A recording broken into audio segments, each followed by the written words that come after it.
Do. Assalamualaikum warahmatullahi wabarakatuh. Perkenalkan, nama saya Ahmad Said Jini, NIM 2024 14 3300 dari Prodi Pendidikan Guru Sekolah Dasar. Pada kesempatan kali ini saya ingin menuntaskan tugas UTS dari MK Konsep Dasar IPA SD dengan dosen pengampu Ibu Nika Rosa Agustina Magister Pendidikan. Pada kesempatan kali ini saya akan mempresentasikan judul materi energi nuklir. Nah, mungkin di antara kalian ada yang tahu apa itu energi nuklir, mendengar kata nuklir. Nah, tapi apa sih itu energi nuklir? Nah, energi nuklir adalah sumber energi yang kuat dan kontroversial. Ini memanfaatkan energi dengan atom untuk menghasilkan listrik. Nah, mungkin kalian bertanya, apa itu energi nuklir? Nah, energi yang terkandung dalam atom. Energi nuklir berasal dari inti atom yang mengandung proton dan neutron. Nah, yang kedua, fiksi nuklir. Proses melepaskan energi ini melibatkan pemecahan atom menjadi bagian-bagian yang lebih kecil. Yang kedua, reaksi berantai. Pemecahan atom ini mengandung energi panas yang digunakan untuk menghasilkan uap dan menggerakkan turbin. Nah, yang keempat, pembangkit listrik. Nah, turbin yang berputar menghasilkan generator yang menghasilkan energi listrik. Teman-teman semua di sekitar kita, mulai dari meja, buku, bahkan tubuh kita terdapat partikel yang sangat kecil. Nah, partikel yang sangat kecil ini disebut atom. Atom adalah bagian terkecil dan segala sesuatu. Jadi atom itu seperti puzzle. Nah, puzzle kecil yang membentuk tubuh kita. Nah, di dalam ada bagian yang disebut inti atom. Nah, inti atom ini dari partikel yang disebut proton dan neutron. Dan inti atom ini bisa menghasilkan energi besar. Proses menghasilkan energi besar dari inti atom ini disebut reaksi nuklir. Nah, jadi energi nuklir ini adalah energi yang dihasilkan dari perubahan yang terjadi di dalam inti atom. Nah, tapi bagaimana cara kerja energi nuklir? Nah, sini kita akan membahas bagaimana cara energi nuklir dapat dihasilkan. Yang pertama, pemisahan uranium. Yang kedua, reaksi berantai. Yang ketiga, produksi uap. Dan yang keempat, pembangkit listrik. Nah, kita akan menjelaskan fusi nuklir. Nah, fusi nuklir ini yang dapat terjadi ketika dua atom ringan bergabung menjadi satu atom yang lebih berat. Proses ini menghasilkan energi yang sangat besar. Namun fusi nuklir ini sangat sulit dilakukan di bumi. Karena apa? Nah, karena diperlukan suhu dan tekanan yang sangat tinggi seperti yang ada di matahari. Yang kedua adalah fisi nuklir. Nah, fisi nuklir ini terjadi ketika inti atom besar seperti atom uranium atau plutonium yang dibelah menjadi dua bagian yang lebih kecil. Ketika inti atom lebih besar dan dilepaskan dalam bentuk panas. Baiklah, selanjutnya kita akan membahas penggunaan energi nuklir dalam kehidupan kita.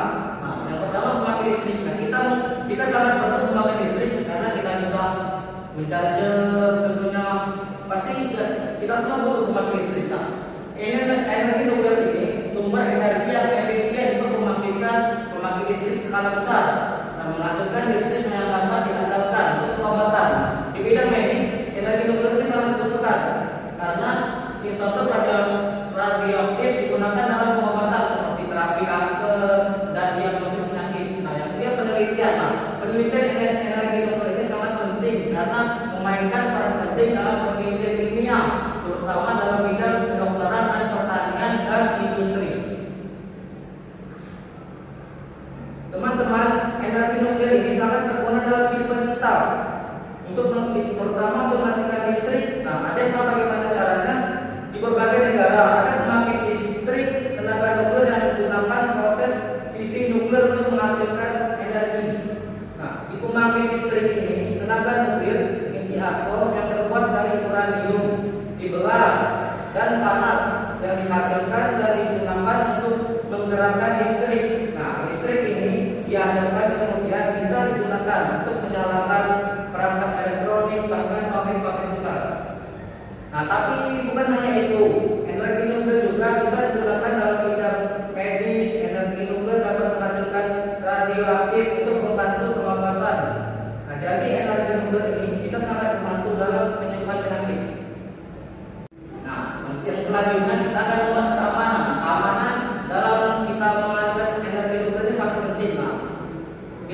perlindungan radiasi. Produsen keselamatan ketat ditetapkan untuk meminimalkan paparan radiasi bagi pekerja dan masyarakat.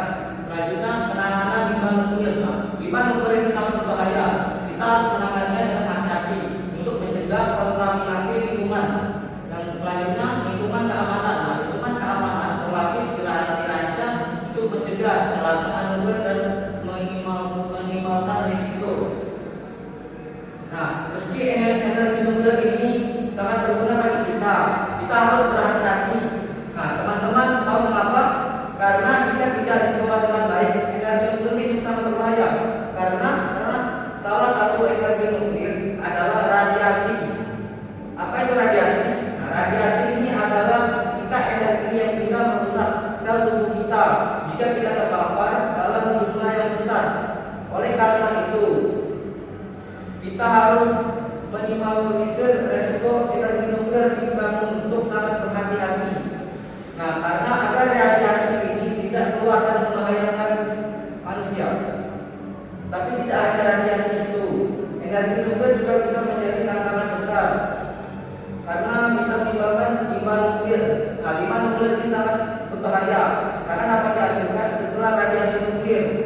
Nah, selesai dan bisa tetap berbahaya selama ribuan tahun. Oleh karena itu, limbah ini harus disimpan dengan sangat berhati-hati. Kita akan membahas energi nuklir untuk dampak lingkungan dan kita bisa keuntungan dan kerugian.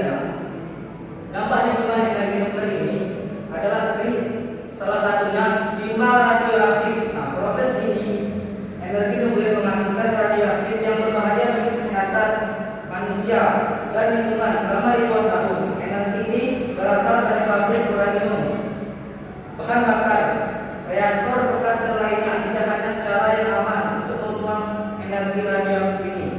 Yang kedua, penggunaan air. Pembangkit listrik tenaga nuklir membutuhkan banyak air dapat meningkatkan suhu air di sekitarnya. Yang ketiga, penambangan uranium. Penambangan uranium dan pengayaan uranium dapat mempengaruhi mata pencaharian di sekitar dan menekan sumber daya air. Yang selanjutnya, dampak pada ekosistem laut. Nah, energi nuklir ini sangat berdampak bagi kehidupan laut karena limbah nuklir dapat merusak ekosistem laut dan organisme laut, mengganggu keseimbangan ekologi dan mengganggu spesialis hidup laut.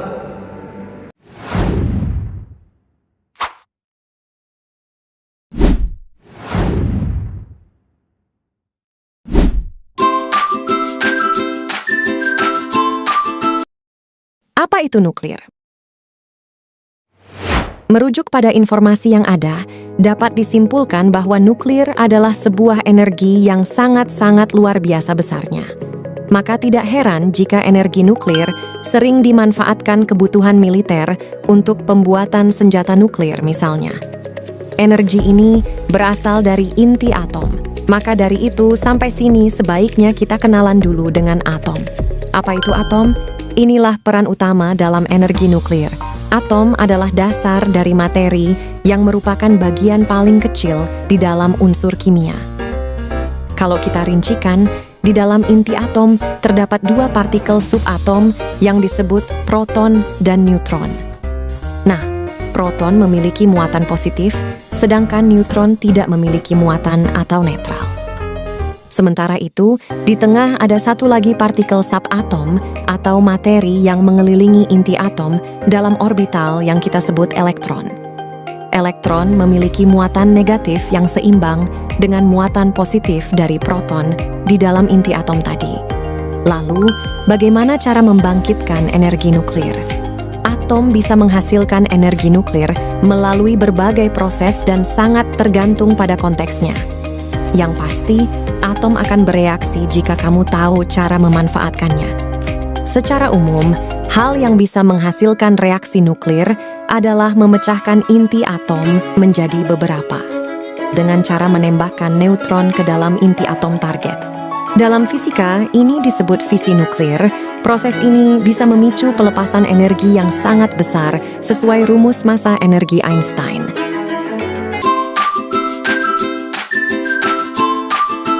Fusi dan fisi nuklir adalah dua proses yang berbeda dalam menghasilkan energi.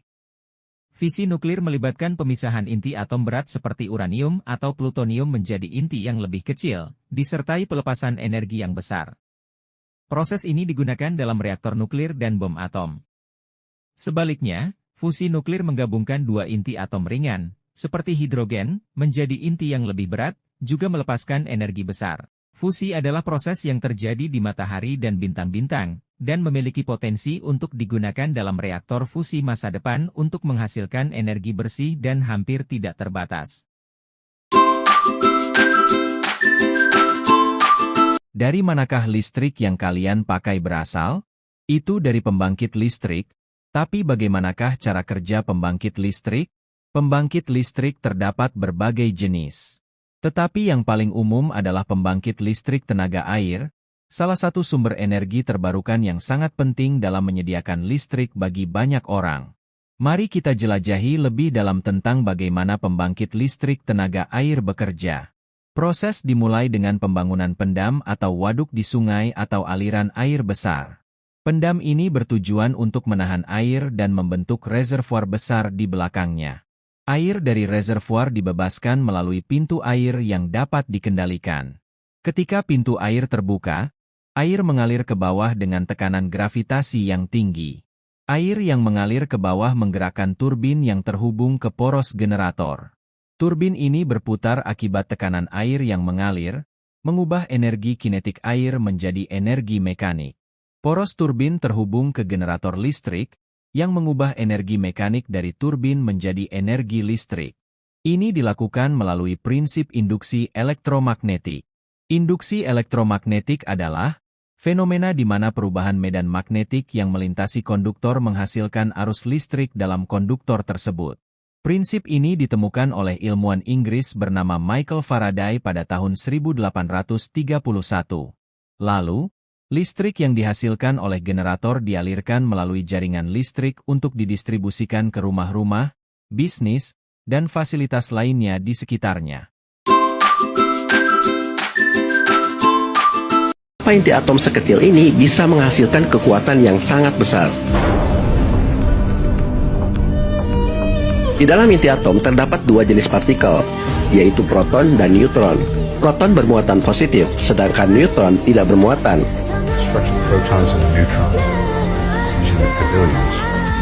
Nah, mungkin kalian tahu bahwa semua yang bermuatan positif, kalau saling didekatkan, pasti akan tolak-menolak. Disebutnya gaya Coulomb. Nah, tapi justru proton-proton ini melekat sangat kuat di dalam inti atom. Mengapa?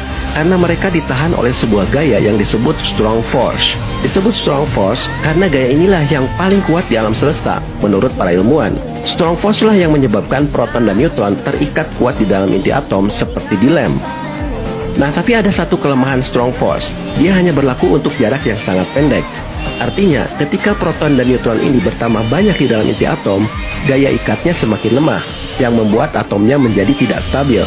Sehingga sebagian proton atau neutron bisa melepaskan diri dan memancarkan radiasi, sehingga kemudian disebut radioaktif.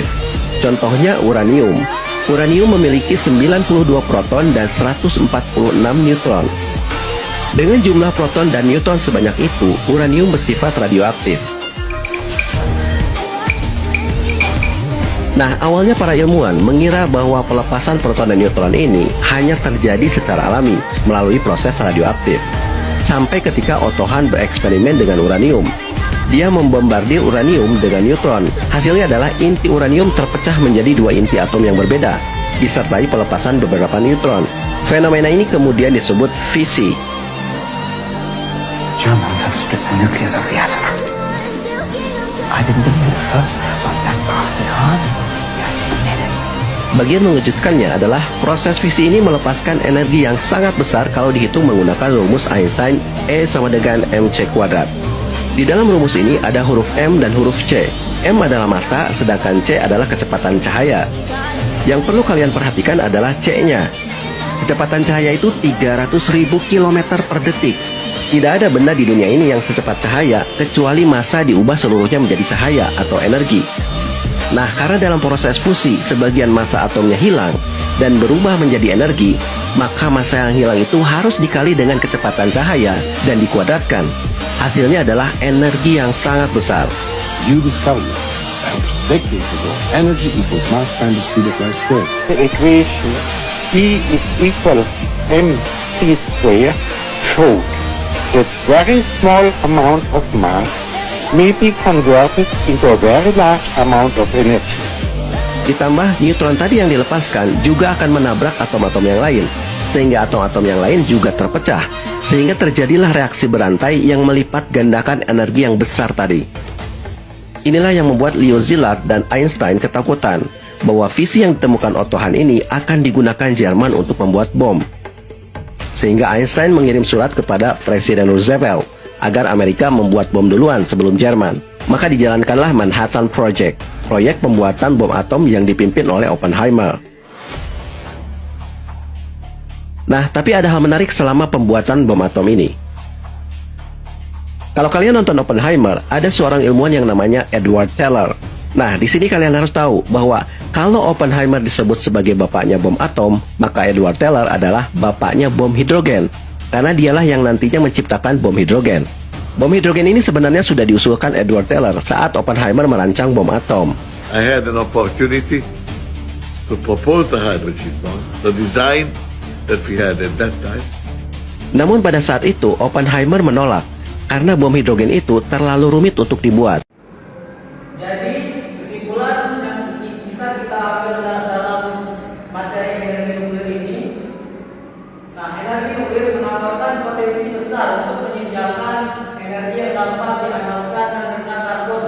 Namun pengelolaan resiko dan keselamatan sangat penting untuk meminimalkan dampak lingkungan dan kesehatan. Nah, jadi teman-teman, energi nuklir ini adalah energi yang dapat dihasilkan dari perubahan inti atom baik melalui fusi maupun fisi. Fisi nuklir merupakan energi ini yang sangat bermanfaat untuk menghasilkan listrik dan membantu dalam pengobatan. Kita harus berhati-hati karena ada risiko radiasi dan limbah nuklir. Nah, energi ini sangat kuat dan berguna, tetapi kita harus menggunakannya dengan hati-hati dan bijaksana. Nah, selanjutnya, energi nuklir di Indonesia ini, penggunaan energi nuklir masih dalam